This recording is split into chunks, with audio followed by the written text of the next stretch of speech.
Il y a trois possibilités aujourd'hui pour demain. C'est très, très facile à voir. Soit on commence à décroître au sens économique du terme, c'est-à-dire en diminuant la production d'objets matériels. On peut continuer à croître pour l'amour, pour la solidarité, la créativité scientifique, artistique, cinématographique, poétique. Tout ça, ça va très bien. On diminue simplement la production d'objets matériels. On le fait parce qu'on le veut. On commence à partager. Et alors, on arrange à la fois le problème écologique et le problème social. Ça, c'est peu probable. Le deuxième scénario, qui est beaucoup plus probable, c'est ce qui va se passer, c'est qu'on s'accroche à la croissance. Donc on suce le pétrole jusqu'à la dernière goutte, on se prend 5, 6, 7 degrés de réchauffement climatique, on généralise la famine mondiale et on aura des guerres, des régimes totalitaires, etc. Parce que la croissance non voulue, non désirée, c'est toujours ce qui engendre effectivement les basculements politiques vers le pire. Et le troisième scénario, c'est celui dans lequel on arrive à trouver d'autres sources d'énergie. Et donc on arrive encore à croître encore un peu.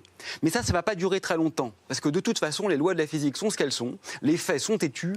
Et il se trouve que le peak oil, là, on vient de le passer. On est en train de le passer. Et donc, qu'on le veuille ou non, il va falloir apprendre à vivre avec moins.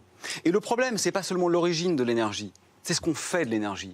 Même avec un instrument qui fonctionne à l'énergie solaire, si vous détruisez la forêt, à la fin, vous n'avez plus de forêt.